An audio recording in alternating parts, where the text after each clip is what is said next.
Students, today I'm going to discuss with you knowledge and curriculum, paper 8 for B.Ed second year. In this, I'm going to discuss with you modernity.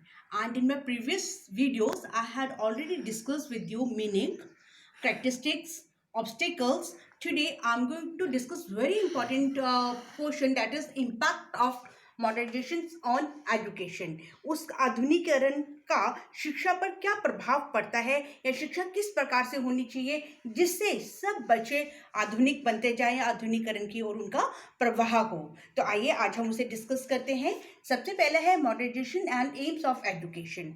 आधुनिकीकरण और शिक्षा के उद्देश्य. कौन कौन से ऐसे उद्देश्य होने चाहिए? सबसे पहला उद्देश्य हमारी सोसाइटी में रहते हुए आपने देखा होगा, सबसे पहले माता पिता का उद्देश्य होता है कि बच्चा अच्छे स्कूल में जाए, अच्छी शिक्षा प्राप्त करे, और जहाँ से वो शिक्षा प्राप्त कर रहा है आने वाले समय में बच्चा वहाँ पर बहुत अच्छे किसी पोजीशन पर जाए, यानी कि जॉब में जाए. तो सबसे पहले ज़रूरी क्या है बेटा इसके लिए? To develop scientific attitude. बच्चे को इस तरह से बनाना, इस तरह से शिक्षा देनी कि वो साइंटिफिक वे में हर चीज़ को सोचे, यानी कि हर चीज़ का लॉजिक सोचे. साइंटिफिक एटीट्यूड उसे बोलते हैं. To make learner creative. जितने बच्चे हैं उनका क्रिएटिव माइंड होना चाहिए. जैसे आपने देखा होगा, जब हम लोग स्टडीज़ करते थे हमें रोट लर्निंग की तरफ ज़्यादा प्रेरित किया जाता था, या हमारा माहौल ऐसा था कि हम कॉन्सेप्ट नहीं समझते थे और हम रोट लर्निंग को ज़्यादा इंपॉर्टेंस देते थे. मीनिंग नहीं समझ आया लेकिन सारा का सारा आपने रट लिया. लेकिन अब क्या है कि लर्नर्स को क्रिएटिव माइंड बनाना है, रचनात्मक, यानी कि वो अपनी रचना के द्वारा उस चीज़ को समझे, अंडरस्टैंड करें. Then awaken curiosity. हर चीज़ के लिए उस बच्चे में जिज्ञासा होनी चाहिए. जो भी कार्य कर रहा है उसके प्रति उसे बहुत ज़्यादा क्यूरियोसिटी होनी चाहिए. क्यूरियोसिटी कब होती है? जब बच्चे का इनसाइड फीलिंग्स हो, वो अंदर से कुछ चीज़ सीखना चाहता हो, तब देखिए उसे उस विषय के प्रति या उस चीज़ के लिए क्यूरियोसिटी ज़्यादा होगी. Then learners critical thinker. जितने भी हमारे लर्नर्स हैं they should be critical thinker. ऐसा नहीं है कि हमेशा किसी की आलोचना करना, नहीं, लेकिन हम कब सीखते हैं किसी चीज़ को? जब हम उसके अच्छे और बुरे हर चीज़ को समझते हैं. तो उसके लिए क्रिटिकल थिंकर का होना भी बहुत ज़रूरी है. To develop democratic citizenship. बच्चे को इस प्रकार से बनाना है कि भारतीय एक डेमोक्रेटिक कंट्री है, उसका अच्छा सिटीजन, उसका अच्छा नागरिक बनाना है. इस तरह की शिक्षा उसे देनी चाहिए जिससे वो मॉडर्निटी की तरफ जाता जाए. To teach moral and spiritual values. ये हमें हमारे घरों में, हमारे फैमिलीज में भी हमें मिलती है, एनवायरनमेंट में मॉरल वैल्यूज़, या हम जिस स्कूल, जिस संस्था से शिक्षा ग्रहण करते हैं वहाँ पर स्पिरिचुअल वैल्यूज़ हमें दी जाती हैं. आपने देखा होगा हर जगह मॉर्निंग असेंबली होती है, हर स्कूल का एक नियम है मॉर्निंग असेंबली. उसमें भी हमें मॉरल एजुकेशन और स्पिरिचुअल वैल्यूज़ के लिए कोई ना कोई उपदेश डेली दिया जाता है. Then to produce skilled person. शिक्षा इस प्रकार से हो कि हर जो बच्चा है वो स्किल्ड, यानी कि उसकी कोई भी कला में वो निपुण हो. कला में निपुण कैसे होगा?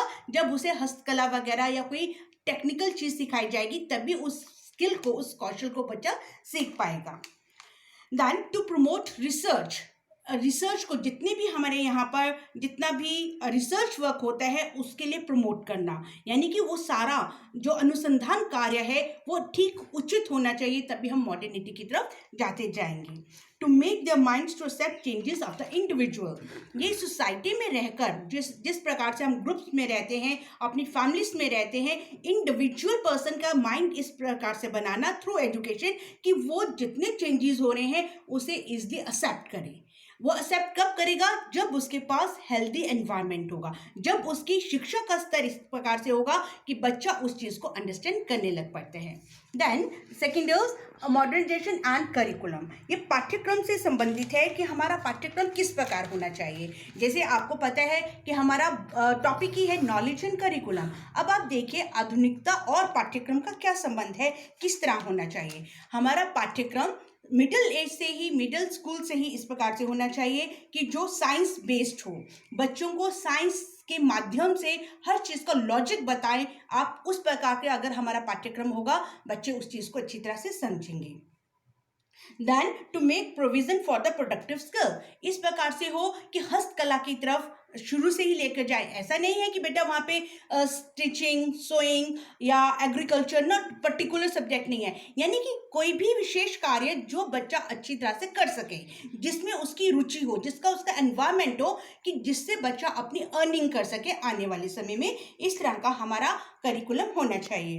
एम्फेसिस ऑन मैनुअल वर्क, जैसे स्कूल्स में SUPW एक वर्क स्टार्ट किया गया था, जिसमें था कि मैनुअल वर्क, हस्तकला से संबंधित, चाहे वो लड़का हो या लड़की हो, स्कूल के एक करिकुलम में ही, पाठ्यक्रम में इस चीज़ को इम्पोर्टेंस दी गई थी। अगर ऐसा होगा तो आप देखिए बच्चे उस चीज़ को आने वाले समय में अपना प्रोफेशन बना लेते हैं। Then at the primary level में मैनुअल वर्क का होना बहुत ज़रूरी है। मैनुअल वर्क मीन्स हाथ से काम करना, वो बहुत ज़रूरी है। जैसे बच्चा सेकेंडरी लेवल में होगा तो उसे एग्रीकल्चर से रिगार्डिंग, कॉमर्स से रिगार्डिंग, इंडस्ट्री से रिगार्डिंग सारी चीज़ों की नॉलेज देनी चाहिए, जिससे बच्चा आने वाले समय में उस चीज़ को अपना सकता है। इसके साथ साथ स्कूल में ऐसे क्लब्स होने चाहिए, करिकुलम के माध्यम से ऐसे क्लब्स होने चाहिए जो सोसाइटी में भी बच्चा समाज की सेवा कर सके। शिक्षा संस्थानों में इस तरह से होना चाहिए कि बच्चा फर्स्ट एड, टीचिंग एड, हर चीज़ ऐसी चीज़ सीख सके अकॉर्डिंग टू अ करिकुलम। और साइंस क्लब वगैरह वगैरह बहुत ज़रूरी है। साइंस क्लब, म्यूजियम, इस तरह का होना पाठ्यक्रम में बहुत ज़रूरी है कि वहाँ पर समय समय पर जाके विजिट किया जाए तो बच्चा उस चीज़ को समझेगा। Third is methods of teaching and modernization. ये आने वाले समय में आप पर भी इम्प्लीमेंट होगा कि आप कौन कौन से मेथड्स ऐसे अपनाना चाहोगे जिससे आप मॉडर्निटी की तरफ जाएं। अब आप ये कहेंगे कि ma'am we will do experimental work. बेटा हर उसमें पॉसिबल नहीं है कि आप करिकुलम में हर टॉपिक में एक्सपेरिमेंट करवाओ या प्रोजेक्ट करवाओ। आपको यहाँ पर नो डाउट लेटेस्ट टेक्नोलॉजी को यूज़ करते हुए अपनी ई-बुक्स को इशू करना होगा, या आपको थ्रू जैसे अभी हम आपको पढ़ा रहे हैं इस तरह से पढ़ाना पड़ेगा।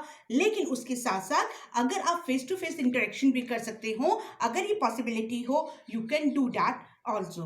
क्योंकि यहाँ पे बहुत से ऐसे मेथड्स आपने पढ़े हैं, पहले भी हमारे उसमें है, लेकिन यहाँ पर टीचर को जो सूटेबल हो, जो बच्चे समझ सके, उसी चीज़ को अपनाना चाहिए। Then modernization and teacher. अब देखिए आधुनिक अध्यापक कैसा होता है, टीचर को किस तरह से होना चाहिए। टीचर जो भी है उन्हें अपने आप को अकॉर्डिंग टू सिलेबस अपडेट करना है। अपडेट का मतलब क्या है कि जैसे उन्हें समाचार पत्रों से जुड़ना है, समाचार सुनने हैं, न्यूज़ सुननी है, जितने रिफ्रेशर कोर्सेज होते हैं उन्हें ज्वाइन करना है, वर्कशॉप्स है, सेमिनार्स है, वेबिनार्स है, जो आजकल लेटेस्ट ट्रेंड है।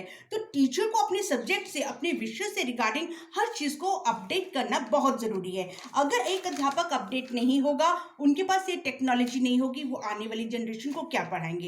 तो आप देखिए हर पाठ्यक्रम में इस चीज़ को बहुत ज़रूरी दिया गया है कि अगर हमने आधुनिक बनना है तो हमारे पास जितने अध्यापक गण हैं उनको भी अपने आप को अपडेट करना पड़ेगा।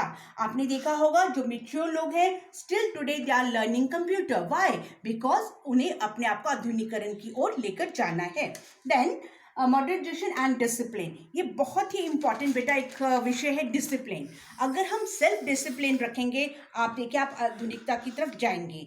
सेल्फ डिसिप्लिन होगा, सेल्फ रिस्पेक्ट होती है, सेल्फ रिस्पेक्ट होगी तो हम हर चीज़ अपने आप लर्न कर सकते हैं। लेकिन जहाँ पे डिसिप्लिन, अनुशासन ना हो, वहाँ पर हमारी प्रगति नहीं हो सकती, ना ही हम आधुनिकता की ओर जा सकते हैं। So I have completed this modernity, and from next video we will discuss culture. Thank you very much.